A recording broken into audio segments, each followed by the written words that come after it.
क्या करूं क्या ना करूं समझ नहीं आ रहा। सफलता किसे माना है आपने? महाराज जी, श्री जी, मैं पढ़ाई पूरी की और मैंने श्री जी से कहा कि मैं अब क्या करूं। तो उन्होंने मुझे कुछ संकेत दिए थे कि आप सरकारी में जाइए और प्रभु की सेवा करिए।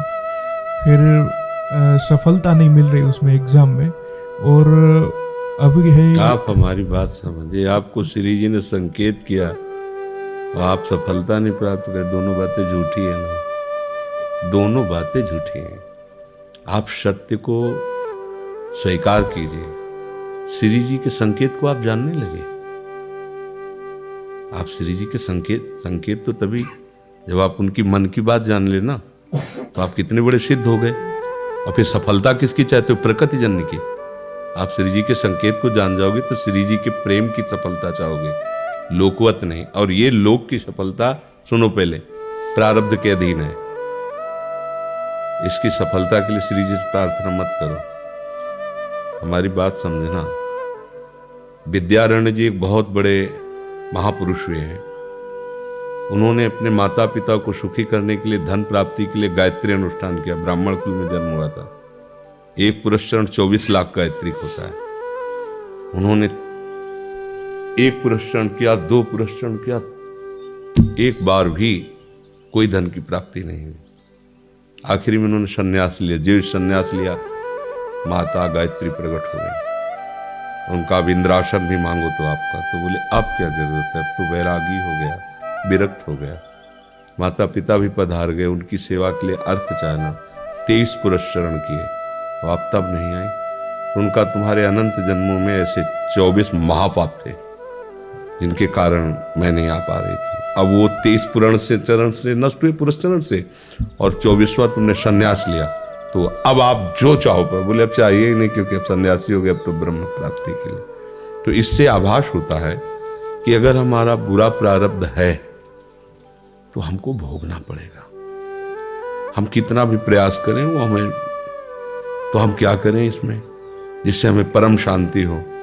प्रभु के नाम का जप करते हुए उन पर दृष्टि लगाएं कि प्रारब्ध से हमारा भरण पोषण शरीर का भले, ये हमारा भरण पोषण आपसे होगा नाथ। तो वो एक ऐसे हैं जो आपके प्रारब्ध को भी मिटा देंगे। वो ऐसे शरणागत वत्सल हैं कि सब लिखा पढ़ी अलग कर देंगे। सुदामा जी को दरिद्रता का योग था। ऐसी दरिद्रता, कई कई दिन तक भिक्षा नहीं मिलती थी। ये जितने भी चरित्र हमारे लिए उदाहरण है। मांगने जाते थे तो मांगने से भी नहीं मिलता था, कई कई दिन।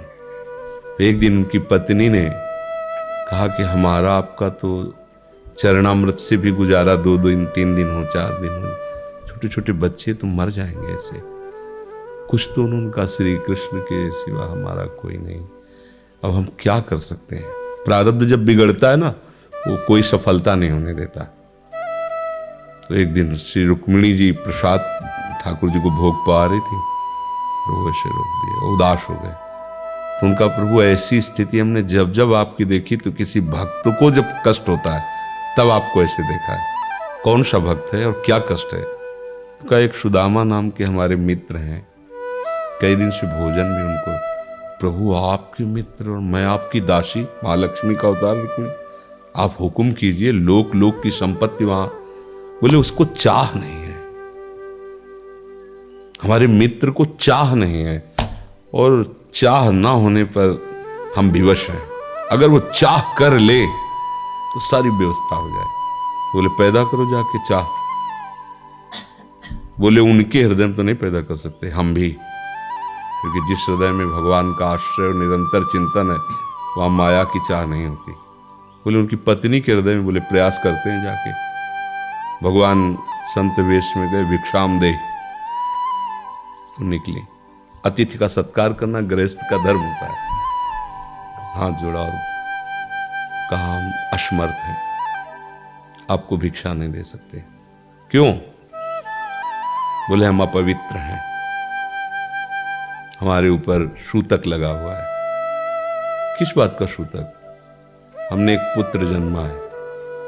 तो ठीक है, हम 10-12 दिन बाद आ जाएंगे। बोले नहीं, आजीवन अपवित्र रहेंगे। वैसा कौन सा? बोले दरिद्रता रूपी।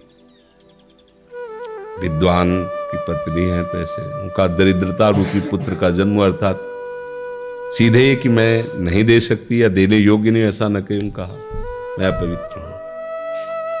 उनका दरिद्र कैसे हो सकती हो? जिनके पति के मित्र द्वारिकाधीश भगवान श्री कृष्ण है, वो दरिद्र कैसे हो सकता है? एक बार कहो ना अपने पति से। चले गए। जो सुदामा जी आए तो उन्होंने कहा कि देखो आज एक अतिथि आए थे, उनको मैं कुछ नहीं दे पाई, मुझे बहुत कष्ट है कि मेरे पुत्र और आए हुए अतिथि का भी हम स्वागत नहीं कर सकते, उनका भरण आपके मित्र द्वारिकाधीश प्रभु श्री कृष्ण। सुदामा जी ने कहा, बोले चले जाओ ना, वो कुछ न कुछ सहयोग कर देंगे। तो बोले हम ऐसे मित्र नहीं बनाए कि वो हमारा सहयोग करे, कभी नहीं, मर जाऊंगा पर उनसे ये नहीं कहूंगा कि आप हमारा। बोले मत कहना, दर्शन के लिए तो चले जाओ, वो सुना है इतने उदार हैं कि वो जाने पर ही दे देंगे। सुदामा ने कहा दर्शन के लिए तो जा सकते हैं, बहुत दिन हो गए, ठीक है, पर मित्र के पास जाए तो कुछ लेके जाना चाहिए, मेरे पास तो कुछ नहीं है। पड़ोस में जैसे किसी से मांगने गई तो अरे समय जब बिगड़ता कोई नहीं होता साथ। एक ने थोड़ी उदारता दिखाई तो चावल पछोरने पर जो आगे कणका होते चावल के, जो प्राय वो लिए सुदामा जी ने कहा हमारे प्रभु भाव के भूखे, कुछ ले जाएंगे, खाली हाथ तो नहीं है। पोट्री में सारांश में बता रहे हैं, द्वारपालों ने देखा कि हड्डी हड्डी शरीर में कई जगह से फटे वस्त्र, बेवाई फटी हुई, उनको दिखाई दे रहा था दरिद्रता की मूर्ति है। तो उनका किससे मिलना है तुमको? उनका श्री कृष्ण से। बोले संभाल के बोलो, क्योंकि पार्षद है, अनंत कोट ब्रह्मांडों के नायक प्रभु के ऐसे बोले कोई श्री कृष्ण को ऐसे गली आए, उनका जाके तो तुम बोलो ना, श्री कृष्ण से जाके कह दो कि एक सुदामा नाम के ब्राह्मण आए हुए। पार्षद है वो, प्रभु बड़ा अजीब आदमी है, आपका नाम बिना किसी सभ्यता के ले रहा है। वो कह रहा श्री कृष्ण से कह सुदामा, कूद पड़े, भगवान दौड़े। वो पार्षद, वो सब की ब्रह्मा जी शंकर जी आते हैं तो वहां खड़े रहते हैं घंटों, भगवान ऐसे भागे। सुदामा जी को पता था ना, हमारे रुक्मिणी जी के महल में रुक्मिणी जी के पलंग पर बैठाते हैं, स्वयं चरण पखारते हैं।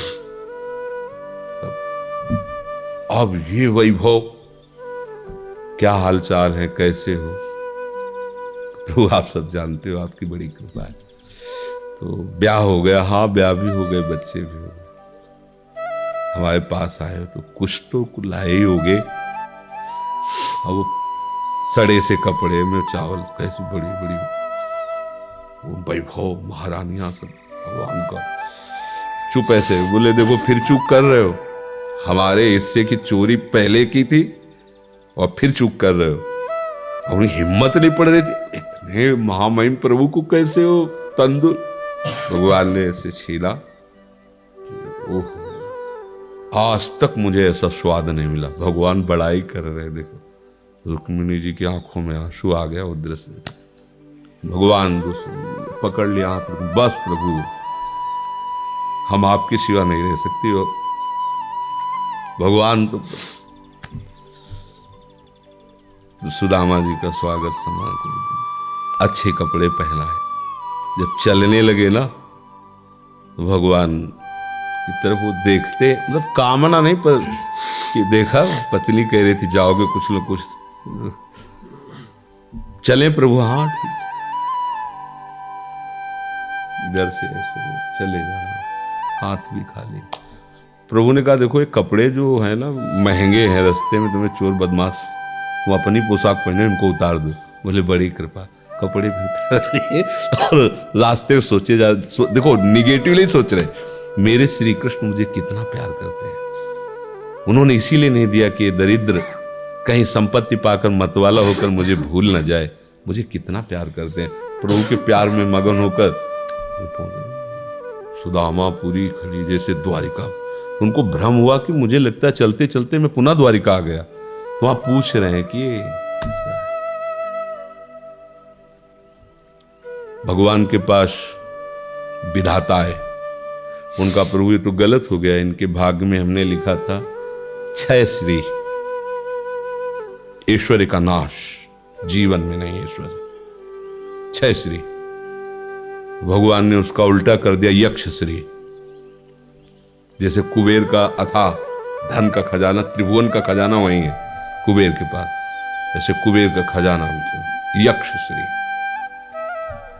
तो कहा प्रभु, तो उनका इन्होंने एक पुण्य किया है, अनंत ब्रह्मांडों के समस्त जीवों को तृप्त कर दिया है। प्रभु खुद को खाने को नहीं तृप्त, बोले मेरे रोम रोम में करोड़ करोड़ ब्रह्मांड वास करते हैं, और इनके तंदुलों से मैं तृप्त हो गया, अनंत ब्रह्मांडों का भंडारा हो गया। उसका जो पुण्य होता है लिख दो इनके भाग्य में।